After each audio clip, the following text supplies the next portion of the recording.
Good evening, beta. Good evening, everybody. Good evening. Good evening.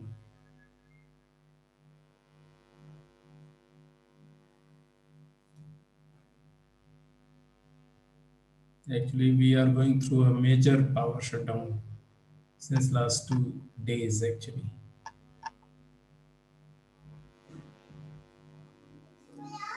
what about your end? All well?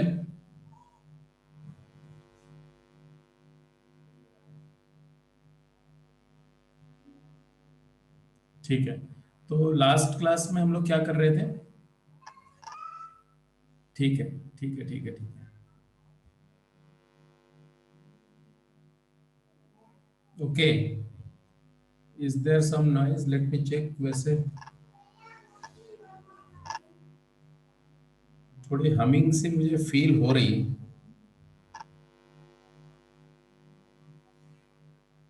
May be. Let me check.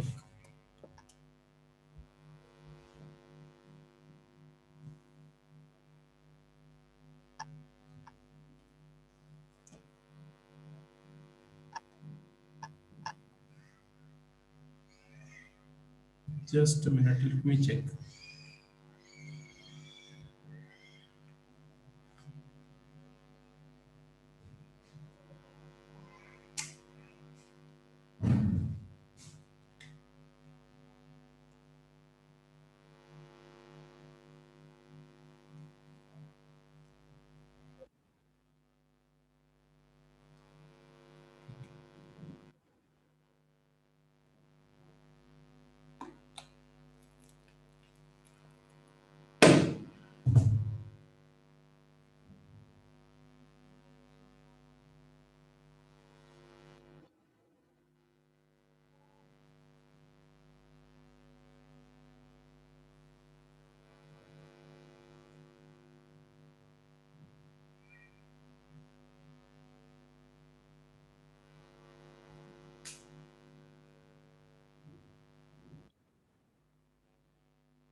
अभी ठीक है बेटा.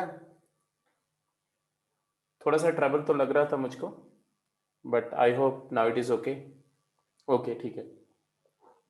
तो हम लोग लास्ट क्लास में कर रहे थे कोप्लेनारिटी एंड नॉन कोप्लेनारिटी ऑफ लाइंस, कि कब लाइंस पैरेलल हैं, नॉन इंटरसेक्टिंग पैरेलल हैं, कब वो coplanar non parallel means intersecting हैं, और कब वो non coplanar that is Q lines है. उसकी कंडीशंस हमने की थी.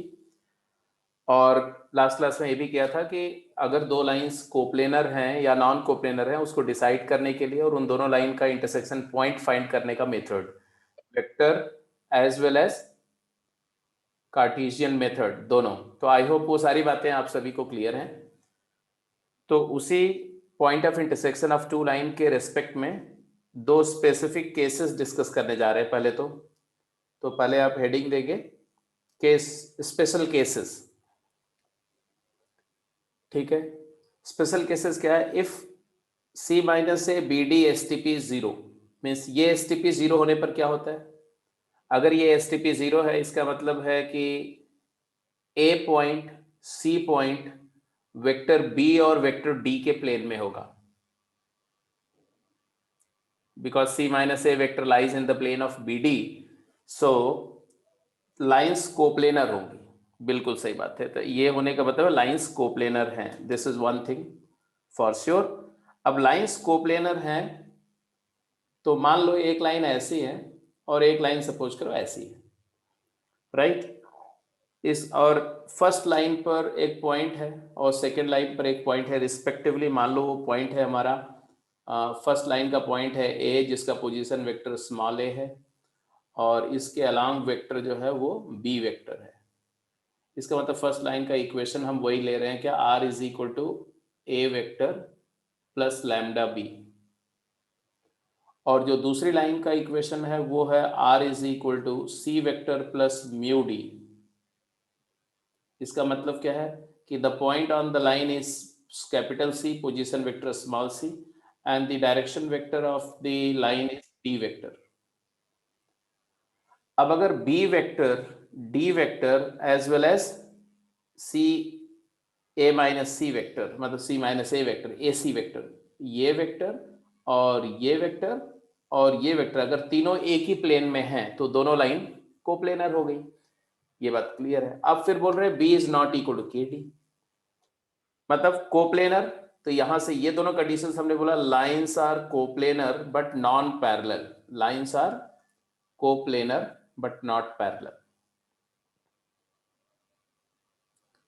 What does that mean? अगर लाइन एक ही प्लेन में है बट पैरेलल नहीं है, इसका मतलब वो इंटरसेक्ट कर रही हैं। तो ये इंटरसेक्ट कर रही हैं तो दो बातें होंगी, देखो ध्यान से। अब इसके बाद जो मैं दिखा रहा हूं उस पर फोकस करो, ठीक है? वो क्या है समझो। ये एक लाइन है ये, और ये लाइन अभी तो ऐसे दिख रही है, ऐसे लाइन है ये, ऐसे बी डी के पैरेलल नहीं है, ऐसे कहीं भी हो सकती है, ऐसे बी डी के पैरेलल नहीं है। अगर ये बी डी के पैरेलल हो जाएगी ऐसे, तब तो ये पैरेलल लाइन है, कभी नहीं मीट करेंगी। बट अगर सिचुएशन ऐसी हो जाए, ध्यान से देखना, अगर सिचुएशन ऐसे हो जाए ऐसे, तो ये कौन सी सिचुएशन है? ये वाली। ये कौन सी सिचुएशन है? मैं लाइन का, नो नो नो, कैसे बात कर रहे हो? परपेंडिकुलर मैंने कहां बोला यार? मैंने बोला ये सिचुएशन है जब डी जो है वो डी सी माइनस ए के पैरेलल हो गया। ये वेक्टर है सी माइनस ए, ठीक है? और डी वेक्टर अभी यहां था, लाइन अगर इधर रोटेट करके आ गई, मतलब डी वेक्टर ऐसा आ गया, तो डी वेक्टर और सी माइनस ए वेक्टर दोनों कोलिनियर दिख रहे हैं कि नहीं दिख रहे हैं? जल्दी बोलो। यस। और ये जो ग्रीन कलर, मतलब लाइन अब यहां नहीं है, यहां लाइन नहीं है, इसको अब एक सेकेंड के लिए भूल जाओ। लाइन की ये ओरिजिनली ऐसी सिचुएशन थी, मैंने इसी सिचुएशन से इसको रोटेट किया, मतलब डी वेक्टर की डायरेक्शन को मैंने चेंज किया, और अब लाइन यहां नहीं यहां है, रादर इस पोजीशन पे जो ग्रीन कलर है ना, ये लाइन का है। फिर से मैं रोटेट करके दिखा रहा हूं सिचुएशन क्या थी और क्या हो गई। पहले लाइन ऐसे थी, इस डायरेक्शन में थी, और इसको हमने रोटेट किया, मतलब डी पॉइंट नहीं चेंज किया, सी पॉइंट वही है, लेकिन इसका डायरेक्शन चेंज कर दे गए। एक सिचुएशन आई जब यहां आ गए यहां, तो अब डायरेक्शन इसकी हो गई अलोंग सी माइनस ए। अब ये लाइन फर्स्ट लाइन को कहां कट करेगी बोलो? अगर इस लाइन को आप पीछे की तरफ एक्सटेंड करो तो पहली लाइन को कौन से पॉइंट पे मीट कर रही है? पॉइंट ऑफ इंटरसेक्शन क्या है? सी नहीं है यार, ओहो। ये L10 ये लाइन है, L20 ये वाली लाइन है, ये दोनों लाइन कहाँ मीट कर रही हैं? ए पॉइंट पर मीट कर रही हैं। तो लिख दो कौन सा केस है? केस 1। क्या केस है? इफ, ये तो है ही है, ये दोनों कंडीशन में दो केसेस की बात करें। Case 1, if B is not equal to KD but C minus A is equal to lambda times या कुछ भी K0 टाइम्स, ऐसा लिख दो K0 टाइम्स D वेक्टर। मतलब अगर दोनों लाइन के पॉइंट A एंड C को ज्वाइन करने वाला वेक्टर सेकेंड लाइन के डायरेक्शन वेक्टर के कोलिनियर हो जाए, तो इसका मतलब जो सेकेंड लाइन है फर्स्ट लाइन को उस पॉइंट पे मीट करेगी जहां से वो लाइन पास करे, ए पॉइंट पे मीट करेगी। तो इसका मतलब है पॉइंट ऑफ इंटरसेक्शन लिख दो। Therefore the point of intersection will be, this implies point of intersection of L1 equal to 0 and L2 equal to 0 is A। बिना सॉल्व किए हुए डायरेक्ट हो जाएगा, ये पहली लाइन का जो पॉइंट है ना वही पॉइंट ऑफ इंटरसेक्शन हो जाएगा। मतलब C माइनस ए अगर दूसरी लाइन के वेक्टर के कोलिनियर हो गया तो पहली लाइन का पॉइंट A जो है वो पॉइंट ऑफ इंटरसेक्शन हो जाएगा। और केस 2, केस 2 क्या मैंने बोला?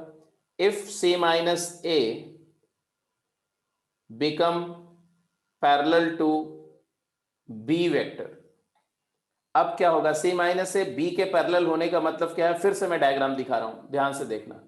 मान लो ये है तुम्हारा पहली लाइन और ये है तुम्हारी दूसरी वाली लाइन, ठीक है? This is second line, this is first line, और ये तुम्हारा है, ये ऐसे मान लो, ऐसे ये तुम्हारा point respectively. First line L1 0 है, इसका पॉइंट क्या है? A, पोजीशन वेक्टर क्या है? स्मॉल a, डायरेक्शन क्या है? B। दूसरी लाइन का पॉइंट क्या है? C, position vector small c, और डायरेक्शन क्या है? D। यही है ना? अब मैं बोल रहा हूं कि ये जो B वेक्टर है, B C माइनस ए के कोलिनियर हो जाए। मतलब B वेक्टर अभी जैसे दिख रहा है ऐसा नहीं, अगर ऐसा हो जाए, लेट्स अप्लाई दिस कंडीशन। ये कंडीशन का मतलब अब B वेक्टर जिधर दिख रहा है B डायरेक्शन उधर नहीं है, B की डायरेक्शन में चेंज करूंगा। किधर चेंज करूंगा? तो इधर देखो, B की डायरेक्शन अब यहां से A पॉइंट से ये वेक्टर ऐसा है, बोल रहे हैं इधर नहीं, B इधर है तो C माइनस ए के अलॉन्ग नहीं है। B को ऐसे रोटेट करो तो C माइनस ए के अलॉन्ग, या तो ऐसे कर लो, अब ये C माइनस ए के कोलिनियर है, या उल्टा डायरेक्शन में ले आओ ऐसे रोटेट करते हुए ऐसे। अगर ऐसे कर दोगे तो भी C माइनस ए के अलॉन्ग है। हाँ या ना, बोलो जल्दी।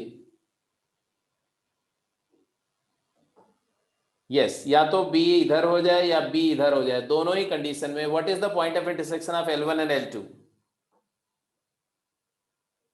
C is the point of intersection. That's very correct. C is the point of intersection. मतलब ये दूसरी वाली लाइन अब इधर पहले ऐसे थी, मैंने इसकी पोजीशन को चेंज किया और B वेक्टर को चेंज करते हुए, जब B वेक्टर ऐसे है मान लो, और C माइनस ए वेक्टर, तो ये वाला वेक्टर है ना, ये वाला वेक्टर, चाहे इधर ले लो तो A माइनस सी, इधर ले लो C माइनस A माइनस सी, या C माइनस ए, इस डायरेक्शन में ले लो तो C माइनस ए। C माइनस ए B कोलिनियर हो गया, तो दोनों लाइन कहाँ कट कर रही हैं? इस C पॉइंट पर। Then C is the point of intersection. C will be point of intersection. हाँ जी, अब एक बार मुझे समझा, बता दो सबको ये बात समझ में आ गई कि नहीं?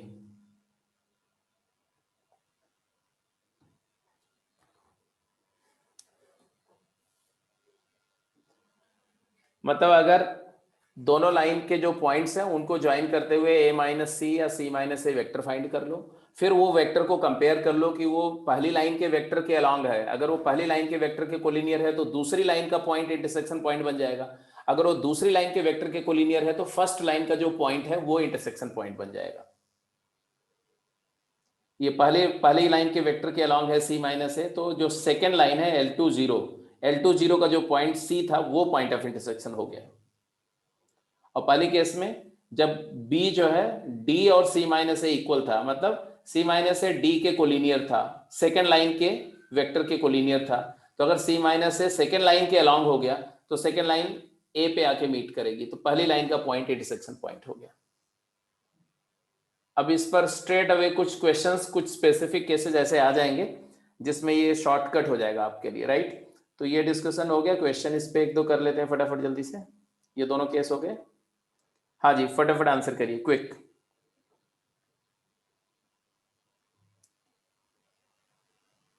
हाँ जी, write down the answer for these cases.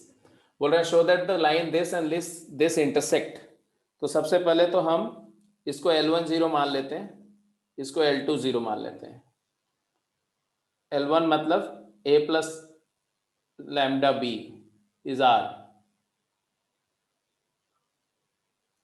और L2 मतलब C plus mu D is R। What is C minus A vector? AC vector क्या है?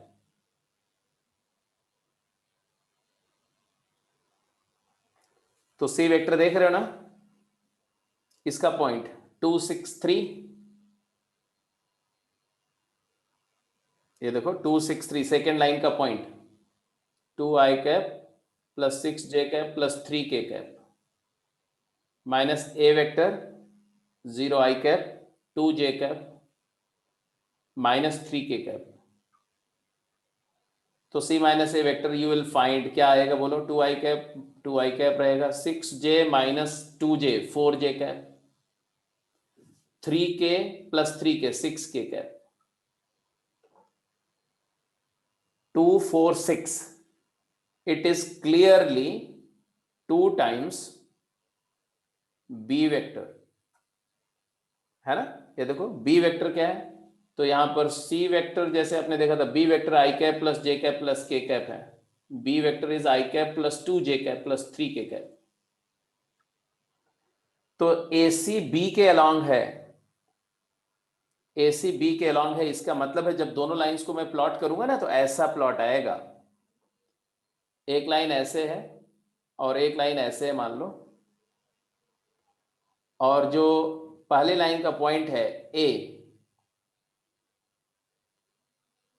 और दूसरी लाइन का पॉइंट जो है C, तो ये AC हो गया और ये B है, तो ये लाइन है तुम्हारा R is equal to A plus lambda B, और ये लाइन L2 है, L2 और ये है L1 0। हाँ जी बोलो, तो कहाँ इंटरसेक्शन पॉइंट है? तो C is the point of intersection, ये तो पॉइंट ऑफ इंटरसेक्शन C मतलब कौन सा point? 2 6 3, 2 6 3 is the point of intersection. Calculation नहीं करना है हमें। तो पहली लाइन के वेक्टर के अलॉन्ग हो गया AC, तो इसका पॉइंट इंटरसेक्शन पॉइंट हो गया। ऐसा ही रिमेनिंग दो पार्ट का आंसर करो जल्दी से। बोल रहे हैं find the value of A for which the line this and this intersect. तो लाइंस इंटरसेक्टिंग कब होती हैं बेटा? दो लाइंस के इंटरसेक्टिंग होने की कंडीशन क्या होगी? कोप्लेनर नॉन पैरेलल, एक ही प्लेन में हो और पैरेलल ना हो तो इंटरसेक्टिंग होंगी, बिल्कुल। कोप्लेनर नॉन पैरेलल, तो सबसे पहले पैरेललिज्म चेक करो क्योंकि वो दिख जाता है। Are they parallel? तो अगर मैं बोलता हूं कि बी वेक्टर यहां पर जो है वो i cap plus 2j cap plus 3k cap है, और डी वेक्टर जो है वो i cap minus i cap plus 2j cap minus 3k cap है, तो B is not equal to KD, non parallel. Non parallel हो गई, अब क्या चाहिए भाई? अब सिर्फ कोप्लेनारिटी चाहिए। तो कोप्लेनारिटी चेक करने के लिए STP minus A B D, ये STP हमें कैलकुलेट करना है। क्या आया बोलो? तो दोनों के पॉइंट क्या क्या है? इसका पॉइंट क्या है? 2 9 13, ऐसे फटाफट लिख लिया करो। इसका पॉइंट क्या है? A,7, -2। अब AC, ये A है और ये C पॉइंट है, तो AC लिखो। AC वेक्टर के कंपोनेंट क्या होंगे जल्दी बोलो? C माइनस A माइनस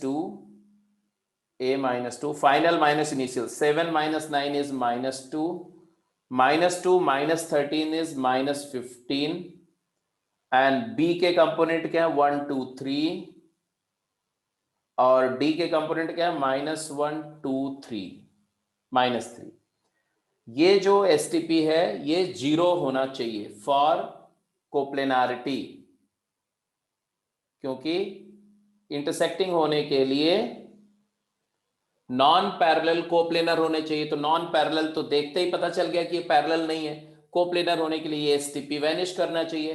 अब इस एसटीपी में थोड़ा सा सिंप्लीफाई करो तो यहां देखो R3 replace by R3 plus R1 कर दो, R3 प्लस R2 कर दो, तो ये थर्ड रो के ये वाला एलिमेंट 0 हो जाएगा और ये एलिमेंट भी 0 हो जाएगा और यहां पर 4 आ जाएगा। एग्रीड और नॉट? हाँ, अब इसको इवेल्युएट कर लो, यहां से एक्सपांड कर दो बेटा, तो ये प्लस माइनस प्लस है तो आ जाएगा आंसर -4 टाइम्स, हाँ ये गया और ये गया, तो क्या आया 3a - 6 एंड प्लस 15, तो आ गया, क्लियर है। देखो 3a - 6 प्लस 15 मतलब 3a + 9 हो जाएगा ना। क्या वाली a की वैल्यू आ गई? तो यहां से आ जाएगा 3a + 9 0, a = -3। ये पहला पार्ट हो गया। Any doubt?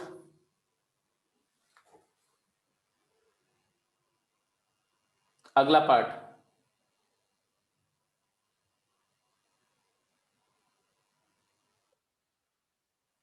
अगले पार्ट का आंसर करो। ठीक है जी, आंसर सही निकाला आप लोगों ने, गुड, करेक्ट। नेक्स्ट पार्ट पे चलते हैं।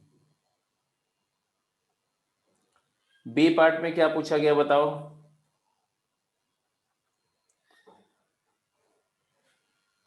अब देखो वेक्टर फॉर्म में इक्वेशन दिया हुआ है, right?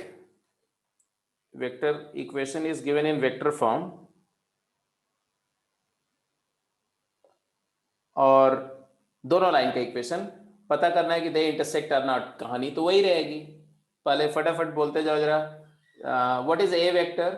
A vector is i cap plus j cap minus k cap, and b vector is 3i cap minus j cap, and c vector is 4i cap minus k cap, and d vector is 2i cap plus 3k cap। अब हम c, देखो b और d पहले check कर लो, ये सबसे पहला काम होता है इन दोनों को चेक करना, क्या ये कोलिनियर है? नॉन पैरेलल, तो लाइन नॉन पैरेलल है। अगर लाइंस नॉन पैरेलल है तो coplanarity will decide whether they will intersect और नॉट। तो कोप्लेनारिटी के लिए हम एसटीपी चेक करेंगे, तो उसके लिए c - a वेक्टर चाहिए, तो पहले हम c - a वेक्टर लिखेंगे, क्योंकि c - a वेक्टर लिख के क्या पता c - a इन दोनों वेक्टर में से किसी के कोलिनियर हो गया तो डायरेक्ट बिना सॉल्व किए पॉइंट ऑफ इंटरसेक्शन आ जाएगा। तो c - a क्या आया? तो c - if you check it comes out to be final minus initial, तो 3i cap and plus j cap minus j cap, it is coincidentally b vector.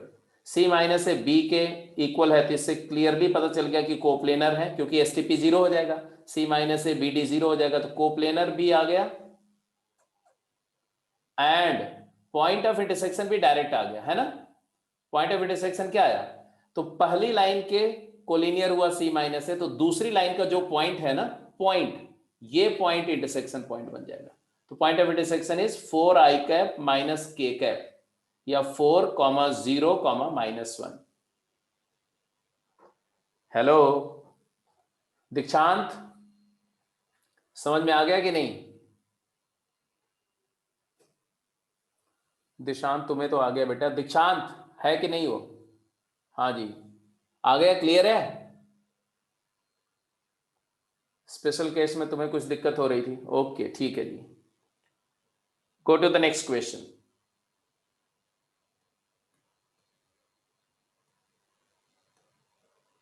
जल्दी answer करो, quick. बोले the line this intersect the curve xy = c² in xy plane, then c is equal to,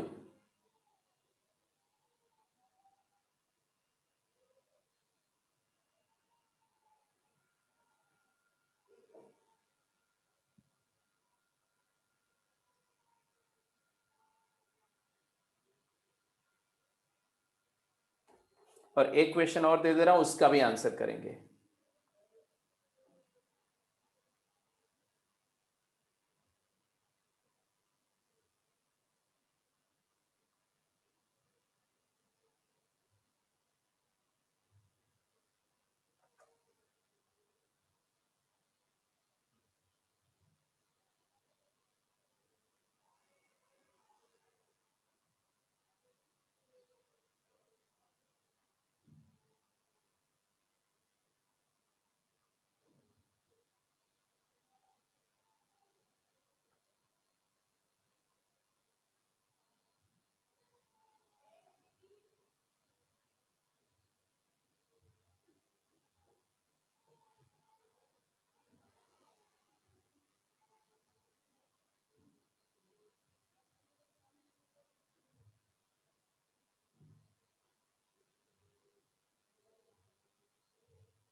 हाँ जी, good, very good. तब तक आप ये second question कर लो बेटा, जो सेकंड क्वेश्चन मैंने लिखा है इसको कोशिश करो। यहां बोला गया the line this intersect this curve. अब ये लाइन इस कर्व को इंटरसेक्ट कब करेगी? जब इस लाइन का कोई एक पॉइंट, कम से कम एक पॉइंट इसको सेटिस्फाई करे इन एक्स वाई प्लेन। अब एक्स वाई प्लेन का मतलब क्या है? तो ये मतलब हो गया कि there exist at least one point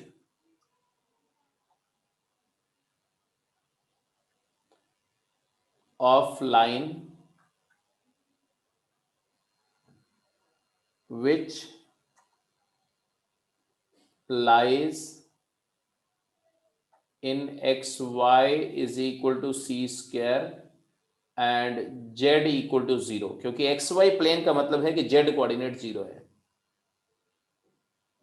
मतलब इस लाइन पर कम से कम एक पॉइंट ऐसा है जिसका x और y कोऑर्डिनेट का प्रोडक्ट c स्क्वायर है और z कोऑर्डिनेट उसका 0 है। इसका ध्यान रखते हुए हमने क्या किया, सबसे पहले इस लाइन का एक पॉइंट लिया लैम्डा के फॉर्म में। तो क्या आएगा? The point of the line is 3 lambda plus 2 comma 2 lambda minus 1 comma 1 minus lambda, and this satisfies these two conditions, ये as well as ये। अब ये दोनों कंडीशंस को अप्लाई करो। कौन सी दो कंडीशन को अप्लाई करो? एक्स वाई का product C square, Z equal to 0। तो आपको अपने आप यहां से मिलेगा बेटा, क्या मिलेगा?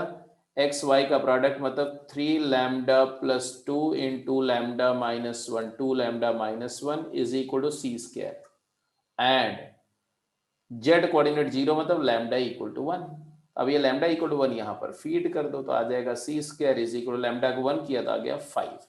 तो यहां से सी की वैल्यू आ गई प्लस माइनस √5। सिंपल। तो बिल्कुल बेसिक सा जेई मेन टाइप का क्वेश्चन है, बहुत सिंपल सा। ऐसे बहुत सिंपल क्वेश्चन आते हैं जेई मेन में। 3D and vector, JEE Main का स्ट्रक्चर मतलब जेई मेन में स्कोर करना और बहुत अच्छी रैंक लाना बहुत आसान है। सिर्फ आपको विजडम वाइज होकर के पढ़ना पड़ेगा, बुद्धिमानी से। एकदम ये ब्लाइंड होके पढ़ाई करोगे तो नहीं होगा, ठीक है। सबसे ज्यादा स्कोर जहां से आता है, सबसे कम समय लगा करके, वहां पर आपको ज्यादा एफर्ट डालना पड़ेगा। जैसे 40% के आसपास स्कोर आता है, 40% स्कोर अगर आपको करना हो तो आप जो जो टॉपिक मैं बोल रहा हूं ये टॉपिक कमांड कर लो, मैट्रिसेस एंड डिटर्मिनेंट। और इनको कमांड करना बहुत आसान है, ये भी मैं बता दूं। And vectors 3D and PNC and probability, complex number,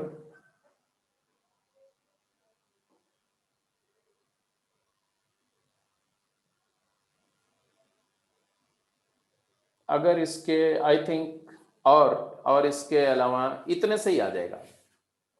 इसके अलावा मान लो बाइनोमियल ले लो, इसे में बाइनोमियल थ्योरम, तो it will give you 40% score definitely. सिर्फ 6 टॉपिक पढ़ के, 6-7 टॉपिक, और ये 6-7 टॉपिक पढ़ने के लिए आपको बहुत ज़्यादा समय नहीं लगाना पड़ेगा। इसके अलावा रिमेनिंग 60% में देखो तो 40% स्कोर आ जाएगा तुम्हारा कैलकुलस से।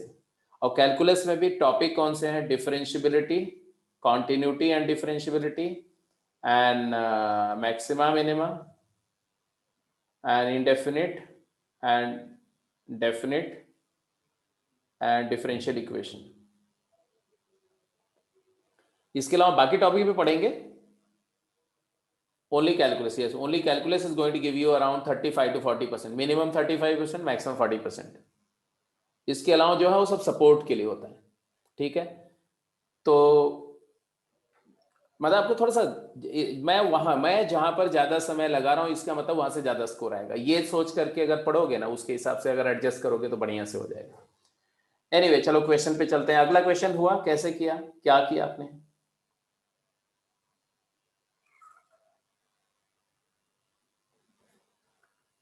बोल रहे हैं 2 लाइंस हैं, क्या खासियत है इन दोनों लाइंस को?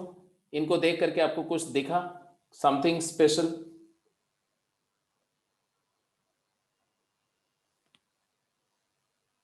अरे, have you observe something special? They are parallel lines, well done, they are parallel lines, अच्छी बात है। पैरेलल कोइंसिडेंट तो नहीं है? Are they coincident? Are parallel non coincident? कैसे पता चलता है कि कोइंसिडेंट है या नहीं है? तो पहली लाइन पर पॉइंट है, पहली लाइन पर एक पॉइंट है, उस पॉइंट का कोऑर्डिनेट बोलो, जिस पॉइंट से लाइन पास कर रही है। फर्स्ट लाइन के पॉइंट का कोऑर्डिनेट बोलो बेटा, फटाफट जल्दी से। 1 2 0, very good. 1 2 0 is the point on the first line, right जी। और सेकेंड लाइन का पॉइंट क्या है? इसको ए पॉइंट मान लो। सेकेंड लाइन का पॉइंट क्या है? 2 0 -1, 2 0 -1, गलत शरत ना बोलो। हाँ, अब हमें क्या करना है? अगर ये सी ए वेक्टर या ए सी वेक्टर इन दोनों वेक्टर के कोलिनियर हो गया, तब ये कोइंसाइड कर जाएंगी। Is it so? नहीं, यस, क्योंकि ये वेक्टर अगर हम फाइंड करेंगे ना, तो ये वेक्टर क्या आ रहा है बताओ?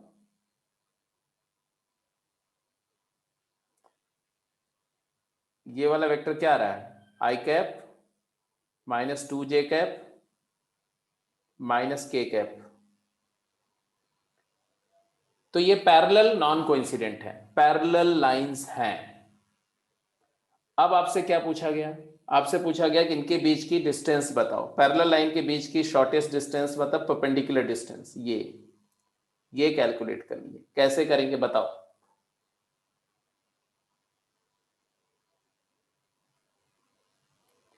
ये वेक्टर तुम्हें पता है, सी ए वेक्टर पता है, C - A जिसको बोलते हैं, ये मालूम है। और हमें ये डिस्टेंस चाहिए, मान लो ये SD है, ये चाहिए हमें, या CM ले लो भाई, इसको M मान लो और इसको C, तो ये तो C हम बोल ही रहे हैं। हाँ, कुछ किसी ने कुछ बताया? C - ठीक है। C - A का B के नॉर्मल कंपोनेंट चाहिए, वेरी गुड, B के नॉर्मल कंपोनेंट चाहिए, है ना। तो अगर ये एंगल थीटा है, ये एंगल थीटा है, तो आप इसको क्या लिख सकते हो? ये आएगा मॉड C - A कॉस, नहीं, साइन थीटा, ये वाला, ये डिस्टेंस ये। और इसी को लिख सकते हैं mod of C - A into sine of theta into mod of B by mod of B। तो यही आ जाएगा तुम्हारा C - A क्रॉस B का मैग्नीट्यूड बाई मॉड B। ये तरीका भी हो सकता है, अब कर लो, आंसर निकाल दो। सी माइनस ए पता ही है, बी वेक्टर तुम्हें पता ही है, तो ऊपर में क्या आएगा बोलो, आई कैप, जे कैप, के कैप। सी माइनस ए का कंपोनेंट क्या है बेटा, 1 - 2, 1 - 2 -1। हाँ, और बी का कंपोनेंट क्या है, बी वेक्टर का कंपोनेंट क्या है, पहले लाइन का ये वाला, तो 0 1 -3, 0 1 -3, और इसका मैग्नीट्यूड ले लेंगे, divided by magnitude of B is √1 + 9। What is the answer, calculate करो फटाफट। Mod of 6 + 1 7 I cap, -3 + 3 J cap,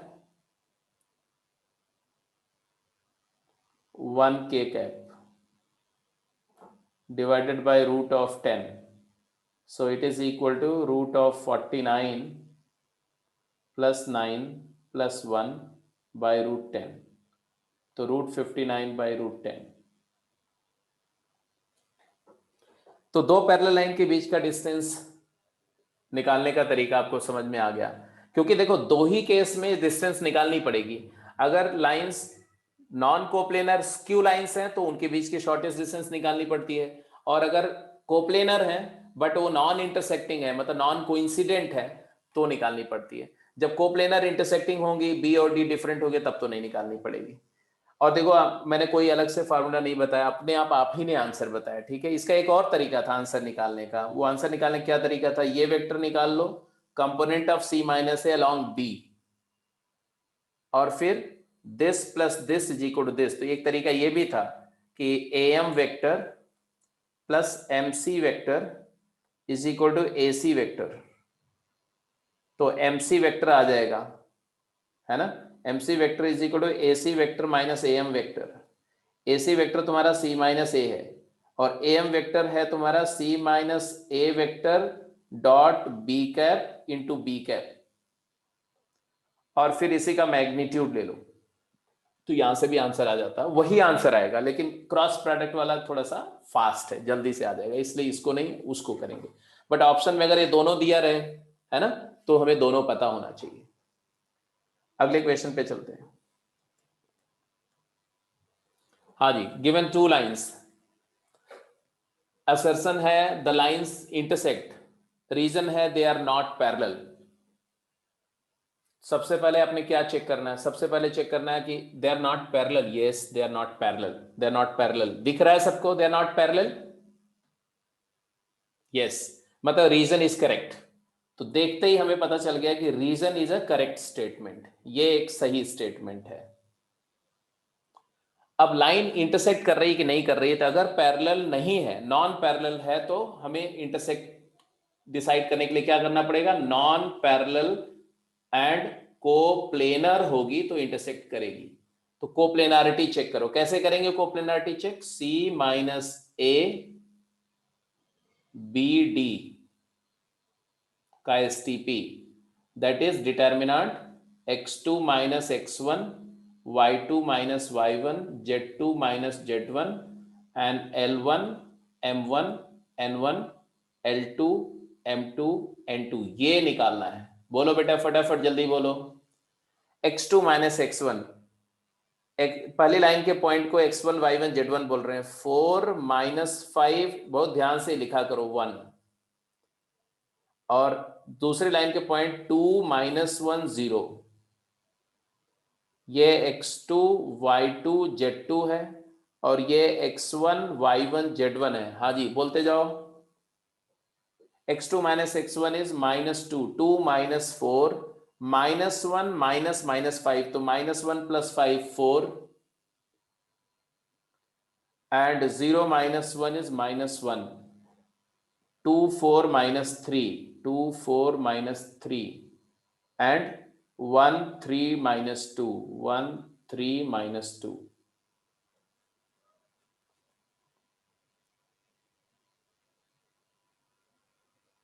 हाँ शिवानी क्या बोल रहे थे बेटा, हेलो, ये -2 4 -1 क्या है, अच्छा ठीक है, ठीक है, ठीक है, ठीक है, पॉइंट्स नहीं, पॉइंट्स नहीं, वो c माइनस ए का पोजीशन वेक्टर हुआ ना। हाँ, किसके कोऑर्डिनेट बोल रहे हो?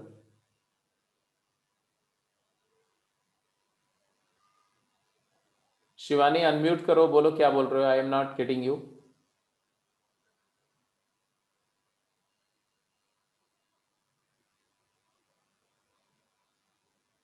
शिवानी, हाँ तो c माइनस ए कोई पॉइंट थोड़ी है बेटा, c माइनस ए तो दो पॉइंट को ज्वाइन करने वाला वेक्टर है ना, तो उसके कंपोनेंट बोलो ना, component of vector AC। Anyway पहले तो ये डिटर्मिनेंट चेक किया, आया डिटर्मिनेंट क्या आया ये?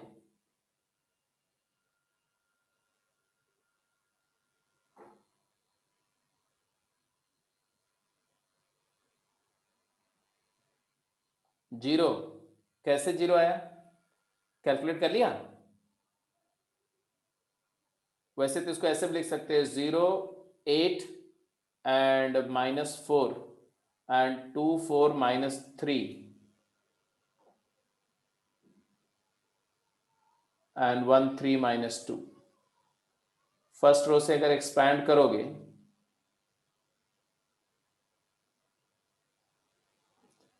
तो -4 + 3 -4 + 3 इज -1, 8 आ गया, 8 और -4 के साथ आ रहा है 6 -4 2, तो -4 × 2, वेरी करेक्ट, ये 0 आ गया। इसका मतलब है पैरेलल एंड कोप्लेनर हो गए तो इंटरसेक्टिंग है, ठीक है। अब असर्शन भी ट्रू स्टेटमेंट है, रीजन भी ट्रू स्टेटमेंट है। आंसर क्या आया?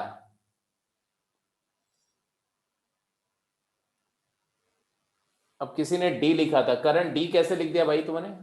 डिटर्मिनेंट 0 है, ये नॉन पैरेलल कोप्लेनर है, तो इंटरसेक्ट तो करेंगे करेंगे, तो द लाइन इंटरसेक्ट्स, ये तो क्लियर स्टेटमेंट सही है। तो assertion is true, reason is true, but reason explains assertion or not? No, it doesn't. Why? Because दो लाइंस का पैरेलल होना इस बात की गारंटी नहीं को इंटरसेक्ट करेंगे, है ना। कोप्लेनर होगा तो बोल सकते हैं, क्योंकि दे आर पैरेलल, अगर कोप्लेनर है तो बोल सकते हैं। तो both A and R true, R is not correct explanation of A, B is the correct option.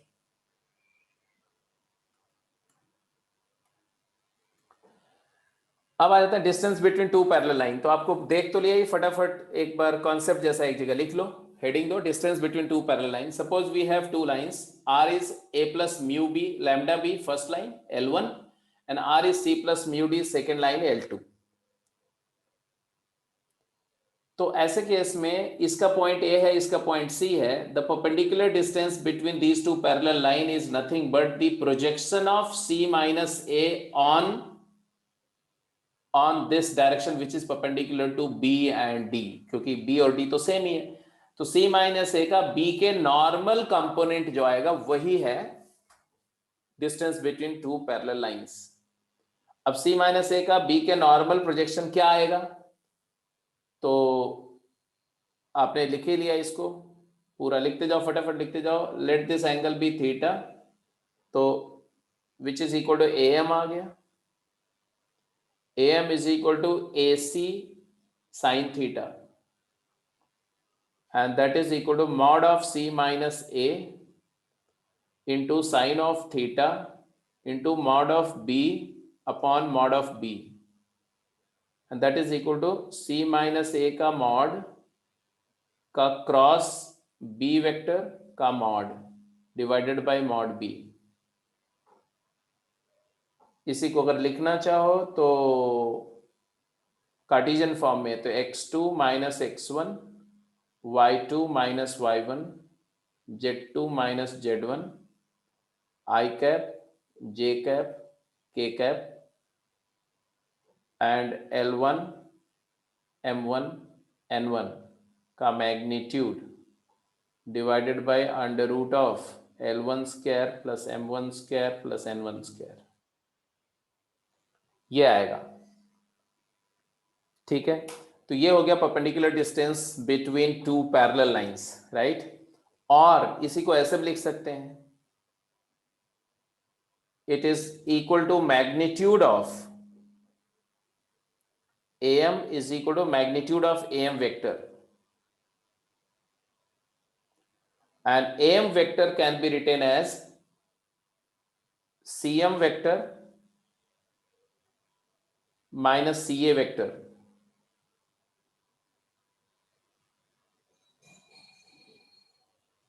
cm vector क्या है, या mod of ca vector minus cm vector भी लिख सकते हो, क्योंकि मॉड है तो कोई फर्क नहीं पड़ता. और what is ca vector? ca vector क्या है? a minus c, mod of a vector minus c vector, minus cm vector क्या है? तो ये cm वेक्टर का a माइनस c का कंपोनेंट लेंगे ना, इधर b के अलॉन्ग या d के अलॉन्ग, जो भी बोल दो, तो it is equal to a minus c vector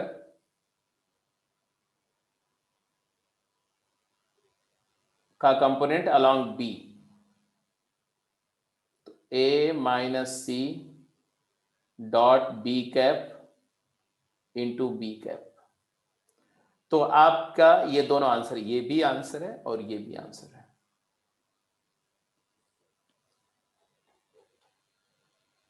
yes ji, yes ji, yes.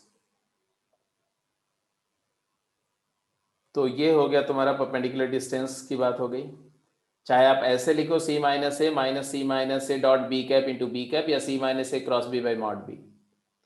इसका अगला पॉइंट लिखेंगे, condition for skew lines and shortest distance between two skew lines. ये भी देख लो.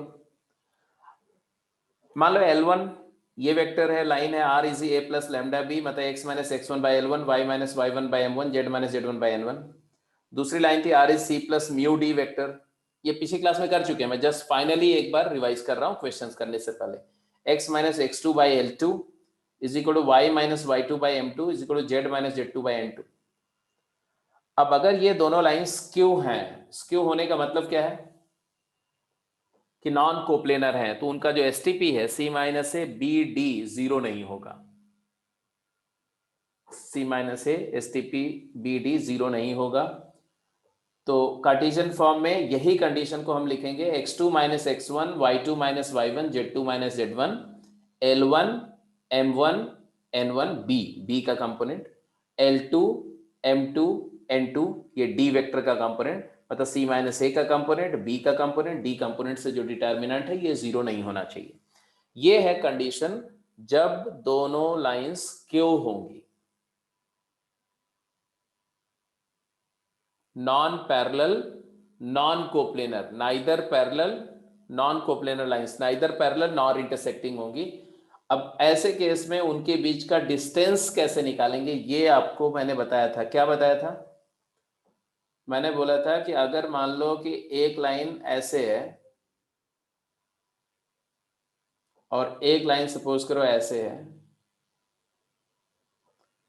तो बेसिकली ये जो पोजीशन है, ये ध्यान से समझो, ये एक पाथ है जो दोनों लाइंस के परपेंडिकुलर है. ठीक है, आप कुछ इस तरह से एज्यूम करना कि ये, मान लो ये पहली लाइन को लिख रहा हूं मैं. अब इसके बाद इसी डायग्राम पर सारा आपको समझना पड़ेगा. अगर कोई डाउट है तो आप 10 बार पूछेंगे, मैं बताऊंगा. ये जो है, ये मान लो एक ओवरहेड वायर है, ट्रांसमिशन जैसे ना वायर का ट्रांसमिशन है. मान लो ये है एक टावर और जमीन पर ये एक लाइन है जो इस वायर के पैरेलल नहीं है. तो ये दोनों बेसिकली ऐसे होंगे, ऐसे ऐसे करके ऐसे. ठीक है, तो ये दोनों लाइन स्क्यू लाइंस हैं और ये इनके शॉर्टेस्ट डिस्टेंस है, क्योंकि ये ग्राउंड के भी परपेंडिकुलर है और वायर पे भी परपेंडिकुलर है. तो how to get the shortest distance, उसके लिए सबसे पहला चीज ये डिसाइड करना है कि मान लो ये है D और ये है C, S है S, और सपोज करो कि एक पॉइंट है ऊपर वाली लाइन पर A, या A नहीं ले लो, C ले लो, इसको C, और इस पर एक पॉइंट है A. This is A and this is C. Position vectors respectively small a small c है. मतलब ये वेक्टर C माइनस ए वेक्टर है. This is C minus A vector. ठीक है, आप इसको चाहो तो थोड़ा सा और ऐसे भी ड्रा कर सकते हैं, ऐसे ये लाइन है तुम्हारी, और इस वेक्टर को थोड़ा और रोटेट कर दो, थोड़ा उसके पैरेलल ना दिखे आपको, ठीक है ना। तो let's not keep it parallel to S T, तो डिस्टिंक्टली ये बिल्कुल डिफरेंट डायरेक्शन में दिखे आपको, ऐसे मान लो, ऐसे ऐसे। अब ये वाला पॉइंट सी है, और ये वेक्टर क्या है जी, ये वेक्टर तुम्हारा डी वेक्टर है, और ये वेक्टर तुम्हारा बी वेक्टर है। तो अगर डी यहां से एक पैरेलल वेक्टर ऐसे ड्रॉ कर दें डी के, it is parallel to D मान लो, तो ये जो प्लेन आप देख रहे हो ना, ये प्लेन किसका प्लेन है, ये this is the plane of ground का प्लेन है, ग्राउंड का, बीडी का प्लेन है। और बिकॉज जो डायरेक्शन शॉर्टेस्ट डिस्टेंस है ये दोनों के परपेंडिकुलर है, तो ये डायरेक्शन बी और डी दोनों के परपेंडिकुलर है, तो ये बी क्रॉस डी की डायरेक्शन है, मतलब ये तुम्हारा बी डी का प्लेन है और इसके नॉर्मल है, तो ये बी क्रॉस डी के अलॉन्ग है। एक पॉइंट हमने ए लाइन पर, L1 लाइन पर लिया, L1 इक्वल टू 0, एक पॉइंट L2 लाइन पर लिया, दोनों को ज्वाइन करके एक वेक्टर C माइनस ए बनाया। इसी C माइनस ए सी वेक्टर का प्रोजेक्शन अलोंग एस डी ले लो, तो वही शॉर्टेस्ट डिस्टेंस है। क्यों?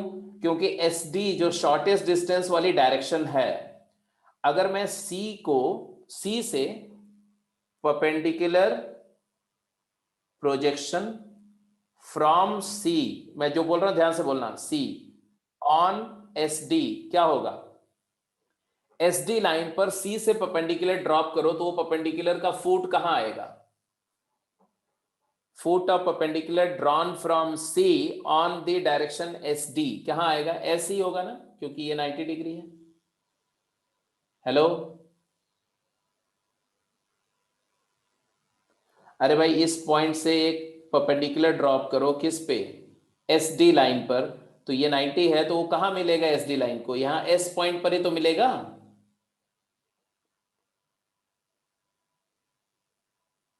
और perpendicular projection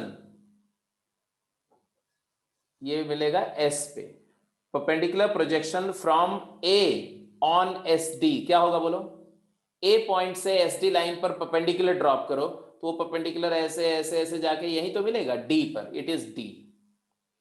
and therefore what is S D, S D is shortest distance and it is nothing but projection of AC on B cross D। तो AC का component लेना है, B क्रॉस D के along लेना है, AC का B cross D के along component लेना है।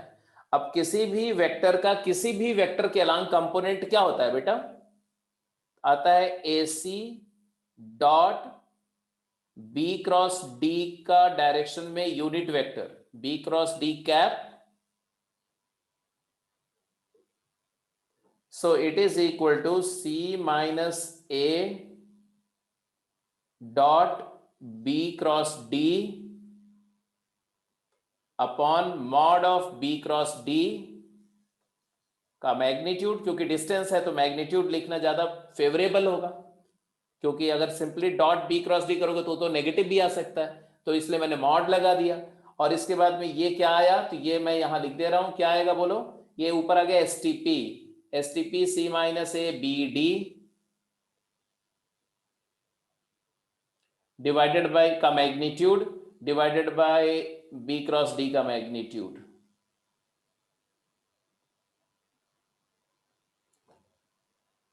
तो ये अगर इसको कार्टेशियन फॉर्म में ले जाओगे तो क्या आएगा, STP कार्टेशियन फॉर्म में क्या आता है, अभी जस्ट लिखा, ये STP है, ये यहां दिख रहा है जो डेल्टा जिसको बोलेंगे, है ना, it is x2 minus x1 y2 minus y1 z2 minus z1 ये, और L1 M1 N1 L2 M2 N2 का मैग्नीट्यूड डिवाइडेड बाय ये B क्रॉस D भी निकाला था हमने, सिर्फ यहाँ आई कैप जे कैप के कैप कर दो तो magnitude of B cross d आ जाएगा आई कैप जे कैप के cap L1 M1 N1 L2 M2 N2, मतलब ये दोनों रो नीचे रखिए आई कैप के जे कैप के कैप का मैग्नीट्यूड।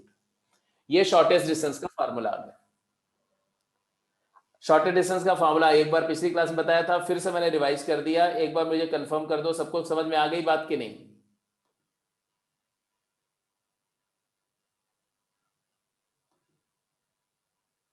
अब इस पे फिर कोई भी क्वेश्चन कर सकते हैं हम लोग। So let's go ahead with the problems.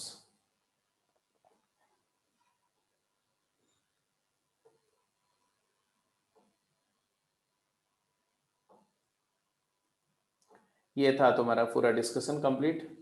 ये बी क्रॉस डी है, ये बी डी का प्लेन है, बी डी के प्लेन के परपेंडिकुलर मतलब B cross D, C A का B cross D P Q पर परपेंडिकुलर प्रोजेक्शन किया हमने, तो फाइनली यही आ गया।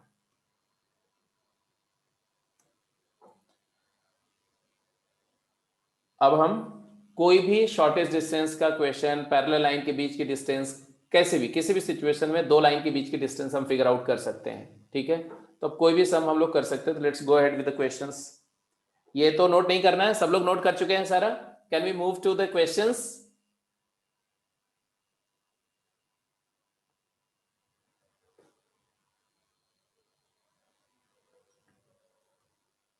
हाँ जी, फटाफट आंसर करिए।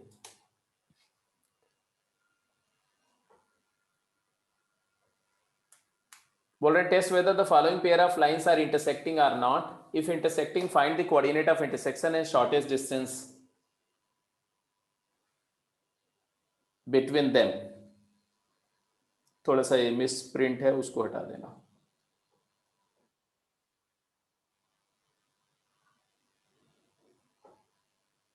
फटाफट, इंटरसेक्टिंग है कि नहीं कैसे डिसाइड करते हैं? तो सबसे पहले तो वही डेल्टा निकाल लो बेटा, क्योंकि सबसे पहले तो देखो क्या, सबसे पहले हम देखेंगे वेक्टर्स 1 2 3 4 3 4 नॉन पैरेलल। तो देखते ही मुझे नॉन पैरेलल, अब नॉन पैरेलल समझ में आ गया तो हम निकालेंगे डेल्टा। डेल्टा मतलब C minus A B D S T p आ रहा है। कैसे आएगा भाई? ये डिटर्मिनेंट लेकर के फटाफट कैलकुलेट करो। क्या आएगा? पहला लाइन का पॉइंट है 0 2 3 x1 y1 z1 4 5 7 x2 y2 z2 x2 minus x1 4 y2 5 minus y1 3 5 minus 2 3 7 minus 3 4 4 3 4 आ गया। इस 1 2 3 is the component vector of the first vector, component of the first vector, and 4 3 4 second vector। तो ये तो 0 आ गया। और बड़ी interesting बात है, इंटरेस्टिंग बात ये है कि C माइनस ए दो रो आइडेंटिकल हो गई। ध्यान से सुनो, यही ये डिटर्मिनेंट बड़ा जादुई है, मैजिकल डिटर्मिनेंट है। ये C माइनस ए है और ये D है, D C माइनस ए वेक्टर दूसरी लाइन के क्या है? पैरेलल है। इसका मतलब पहली लाइन का पॉइंट इंटरसेक्शन है, तो पॉइंट ऑफ इंटरसेक्शन भी आ गया। पॉइंट ऑफ इंटरसेक्शन क्या आया? फर्स्ट लाइन का पॉइंट 0 2 3 1 2 3 नहीं, 0 2 3। हाँ यस, और they are non skew lines है ना, non skew lines, coplanar lines है, कोप्लेनर लाइंस है, इंटरसेक्टिंग लाइंस है।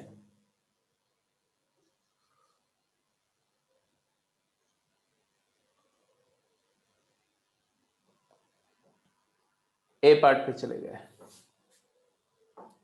शॉर्टेस्ट डिस्टेंस 0 दिख ही रही, क्योंकि इंटरसेक्टिंग है तो शॉर्टेस्ट डिस्टेंस 0 हो जाएगी। वैसे यहां से डायरेक्ट दिख रहा है कि ये 0 हो गया, डेल्टा 0 हो गया। अब बी पार्ट पे जाओ।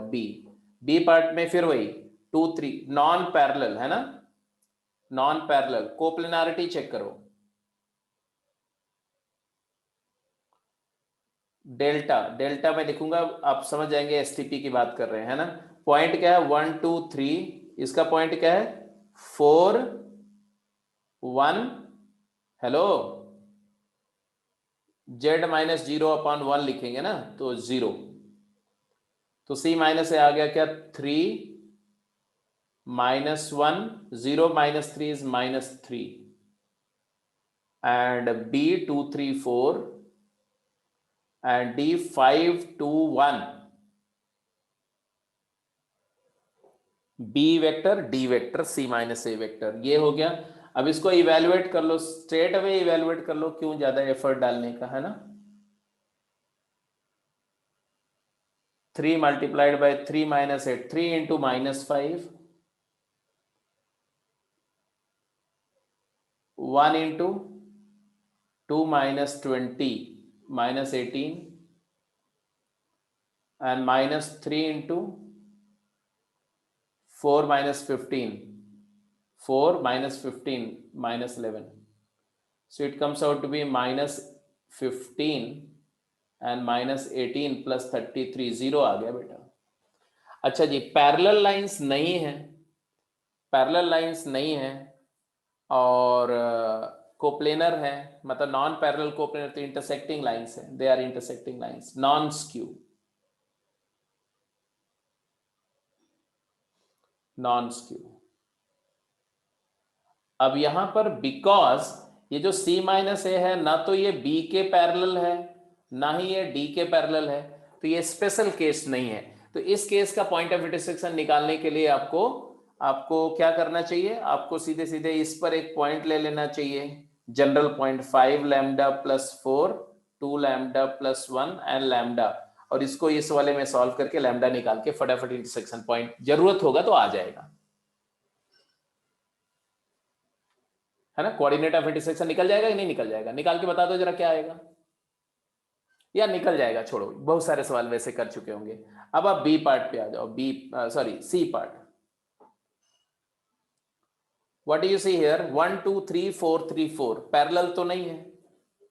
एसटीपी डेल्टा कैलकुलेट करो जल्दी से, डेल्टा कैलकुलेट करो, क्या आया, 2 minus 0 2, 6 minus 2 4, 3 minus 3 0, 1 2 3 4 3 4। Hello, what do you see, यहां से अगर 2 कॉमन ले लो फर्स्ट रो से, तो ये 1 2 0 हो जाएगा।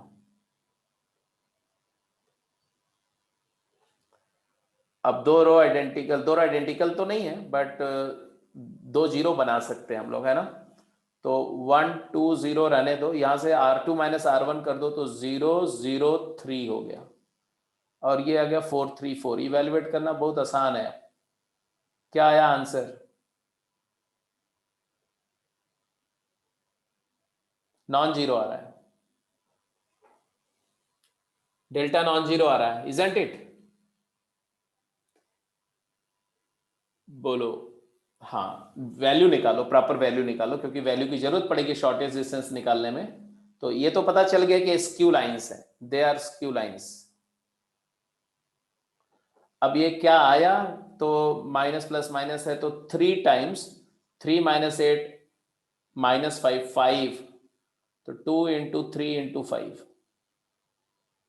30। डेल्टा की वैल्यू आ गई, तो what is shortest distance, shortest distance निकाल लिया।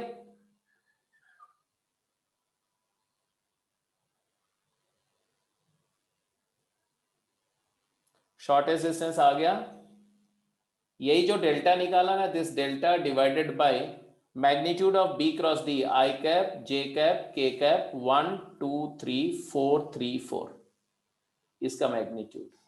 सो फाइनली वैल्यू आएगी 30 बाय, हाँ जी क्या आया ये, magnitude of 8 minus 9 minus i cap, 4 minus 12 8 J cap, 3 minus 8 minus 5 k cap. This comes out to be 30 by under root of 1 plus 64 plus 25. कितना आया भाई,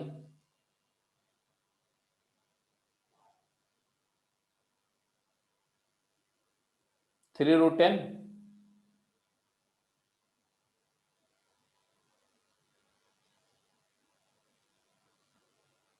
3 root 9, 3 root 10, तो आ जाएगा रूट 10।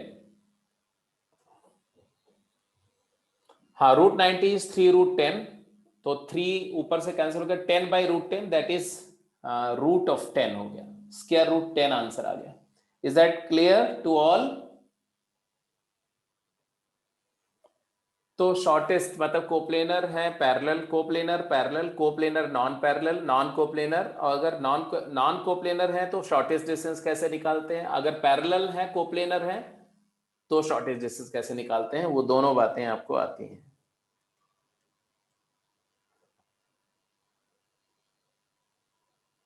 हाँ जी, जल्दी आंसर करिए, क्विक।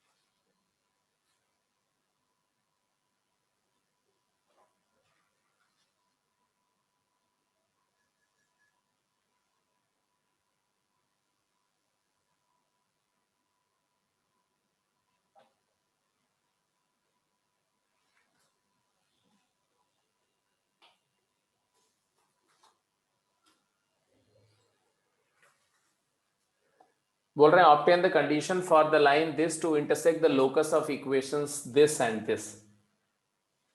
मतलब एक ax² + by² = 1 एक कोई लोकस है स्पेस में, एंड z = 0 को ये लाइन इंटरसेक्ट कर रही है, तो क्या कंडीशन होगी? तो क्या करेंगे भाई? इसका मतलब है क्या? इसका मतलब है the point of line, point line का पॉइंट क्या ले लें? अगर इसको आप लैम्डा ले लो तो क्या आएगा? Lambda L, alpha plus lambda times L, beta plus lambda times M, gamma plus lambda times N satisfies ax² + by² = 1 and z 0। यही मतलब हुआ कि अगर ये लाइन इस लोकस को z = 0 को सेटिस्फाई कर रही है, मतलब है कि इस लाइन का कोई एक पॉइंट है जो इस लोकस को भी सेटिस्फाई कर रहा है और उसका z 0 भी है। तो z 0 करके आपको लैम्डा डिसाइड हो जाएगा, है ना, कि ये लाइन z = 0 को कहाँ मीट कर रही है, तो जहां पर उसका z कोऑर्डिनेट 0 होगा, तो लैम्डा की वैल्यू क्या आ गई? गामा प्लस लैम्डा n 0 हो गया, तो लैम्डा की वैल्यू आ गई -γ/n। उससे पॉइंट फिक्स हो गया, और ये भी क्लियर है कि ये पॉइंट इसको भी सेटिस्फाई कर रहा है, तो क्या है? a times alpha plus lambda l का whole square plus b times beta plus lambda m का होल स्क्वायर = 1 है, एंड लैम्डा की जगह पर ये डाल दो इसमें, तो आ जाएगा a times alpha minus gamma l/n whole square plus b times beta minus gamma m/n का होल स्क्वायर = 1। अब यहां से n देखो, n² से मल्टीप्लाई कर दो पूरे इक्वेशन को, तो आ जाएगा a times n alpha minus l gamma whole square plus b times n beta minus m gamma whole square = n² हो गया।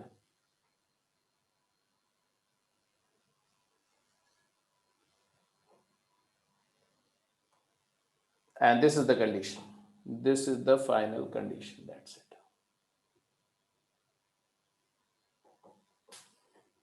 तो ये हो गया तुम्हारा सेकंड क्वेश्चन का आंसर। थर्ड का आंसर करो क्विक।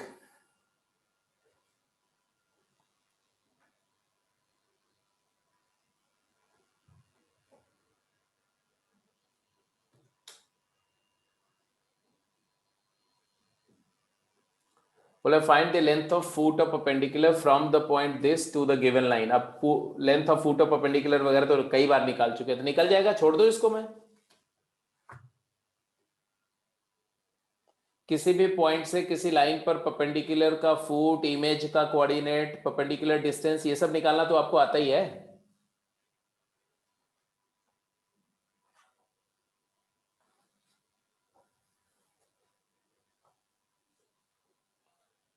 फिर भी बता दो, देखें, चेक कर ले आंसर सही आता है कि नहीं। चलो सब लोग कैलकुलेट करो, फटाफट बताओ। आपके पास 2 मिनट है आंसर निकालने के लिए, ओनली 2 मिनट्स, क्विक।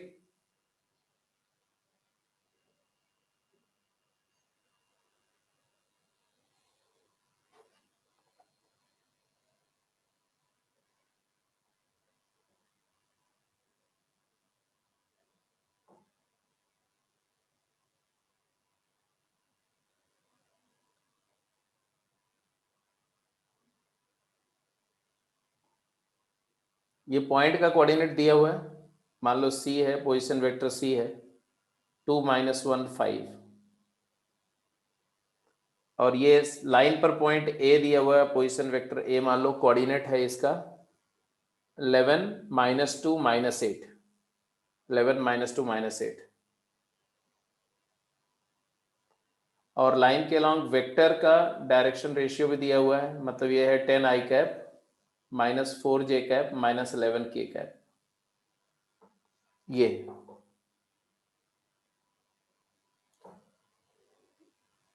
मैंने कई सारी चीज बताई थी आपको, अब I don't know whether you remember और नॉट। एक तो डायरेक्ट बताया था कि भाई अगर ओरिजिन है कहीं पर भी, तो ओरिजिन से ये पोजीशन वेक्टर चाहिए तुम्हें ना, ये वाला पोजीशन वेक्टर चाहिए। अगर हमें पोजीशन वेक्टर चाहिए तो हमें, तो अगर डिस्टेंस चाहिए तो कुछ नहीं करना है। अगर ये हमें डिस्टेंस चाहिए, हाँ, तो डिस्टेंस ही पूछा था ना। Find the length of foot of length of perpendicular from the this to this. Length of perpendicular होगा, फुट ऑफ परपेंडिकुलर नहीं। तो लेंथ ऑफ परपेंडिकुलर निकालने के लिए तो मुझे डायरेक्ट भी आंसर कर सकते हैं। डायरेक्ट कैसे? ये सी माइनस ए वेक्टर का बी के नॉर्मल कंपोनेंट निकाल के ले लो, अभी जैसे किया आपने। क्या सी माइनस ए वेक्टर हो गया, ये सी माइनस ए, और ये मान लो बी वेक्टर है, तो आ जाएगा लेंथ जो आएगा सी एम, मान लो सी एम, तो C M will be actually C minus A cross B vector का मॉड बाय मॉड बी, तो डायरेक्ट लेंथ आ जाएगी। बट अगर फुट ऑफ परपेंडिकुलर निकालना हो ये, तब हमें लैम्डा भी निकालना पड़ेगा ना, तब इसका क्या करेंगे?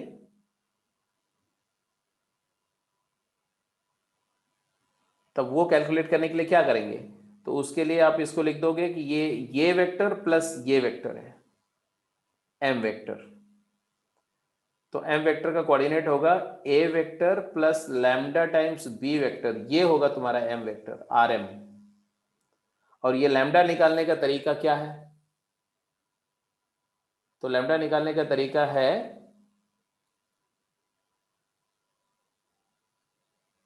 कि सी माइनस ए के साथ इसका डॉट जीरो हो जाए। किसका? आर एम माइनस ए का।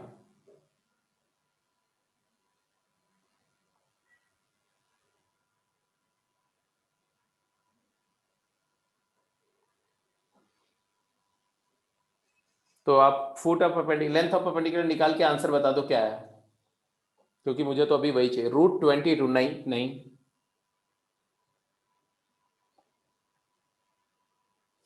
चलो भाई मैं देखता हूं कैसे आप गलत निकाल दिए। सी माइनस ए बताओ। 2 - 11, या 11 - 2 कर दो चलेगा, 9, एंड -2 + 1 -1,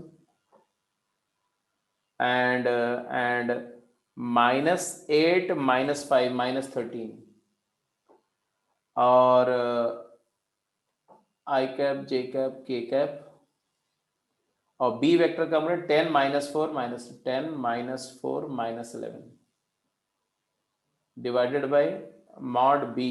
मॉड बी इज √10 10 100 + 16 + 121। तो क्या आया बताओ? डिनोमिनेटर में तो आ गया 237, √237, वेरी करेक्ट। न्यूमरेटर में क्या आ रहा है, दैट इज इंटरेस्टिंग। वो मैग्नीट्यूड ऑफ क्या आया, 11 और 52 है ना। 11 माइनस 52 कितना आएगा, 11 माइनस 52,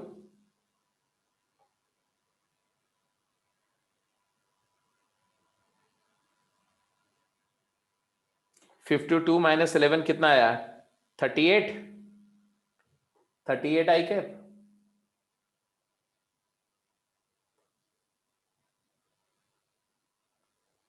ऐसा तो होना नहीं चाहिए। हाँ 41 आई कैप, बट ये चलो देखते हैं 41 आई कैप। और जे कैप के साथ क्या रहा है, जे कैप -99 प्लस 130, -99 प्लस 130, 31, 31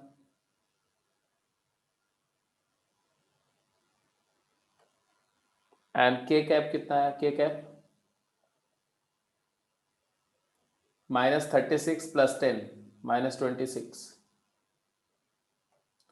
तो बेसिकली आंसर जो आएगा रूट ऑफ 41 का स्क्वायर प्लस 31 का स्क्वायर प्लस 26 का स्क्वायर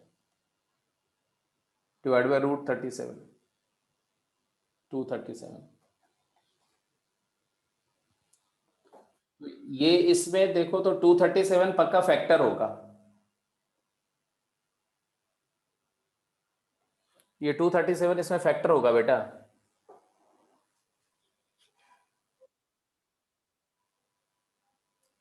क्या निकाला, कितना वैल्यू आई थी, वैल्यू कितनी आई थी स्क्वायर करके सिंप्लीफाई करके न्यूमरेटर में, 3318, 3318, 237, 14, it is 14 times root of this is equal to root of 14 multiplied by 237.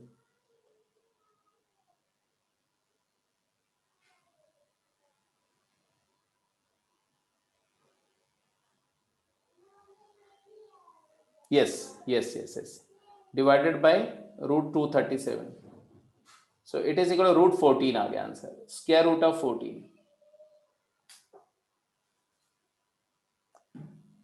ठीक है जी, तो ये डिस्टेंस जो है √14 आई, ये दिस वन।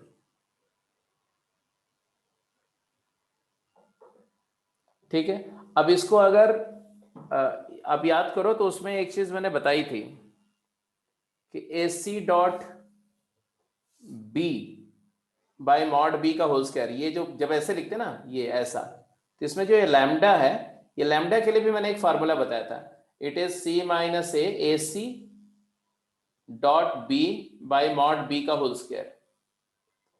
तो अगर आप ये लैम्डा निकालोगे ना तो और आसानी से आ जाएगा। AC डॉट बी क्या आएगा, तो C माइनस ए देख रहे हो, उसका B से डॉट क्या आएगा बताओ, C माइनस ए का B से डॉट कितना आएगा,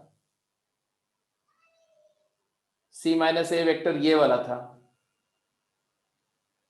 ये वाला, और इसके साथ डॉट करो तो क्या आएगा 90 एंड प्लस 4 एंड प्लस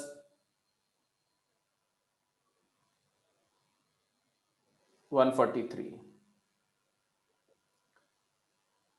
237 आ गया, और मॉड बी का होल स्क्वायर भी 237 आएगा, 237, समझ रहे हो, तो ये 1 आ जाएगा, मतलब है कि सीधे a प्लस बी कर दोगे तो आ जाएगा लैम्डा।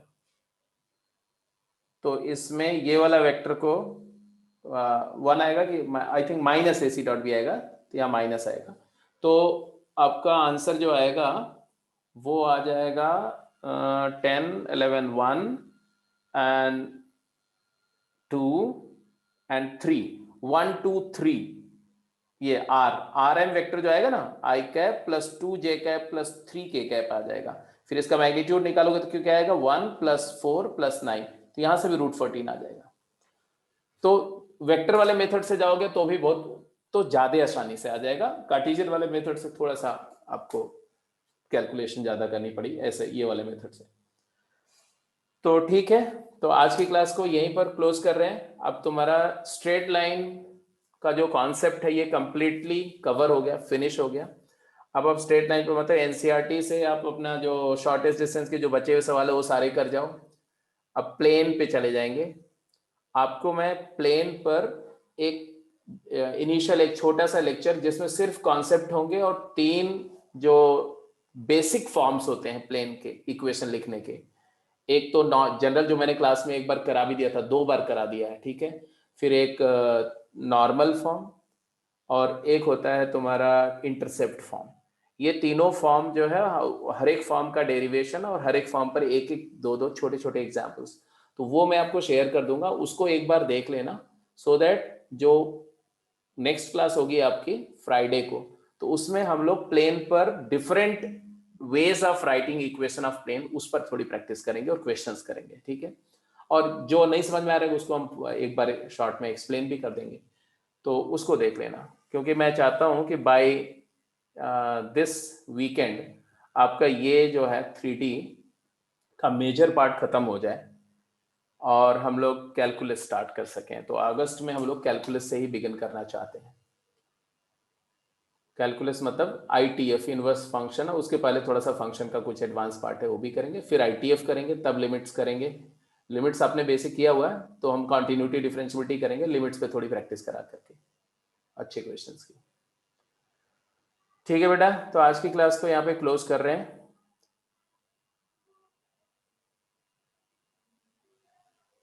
राइट जी, नेक्स्ट वीक से आपकी ऑफलाइन क्लास स्टार्ट हो रही है। Okay, bye.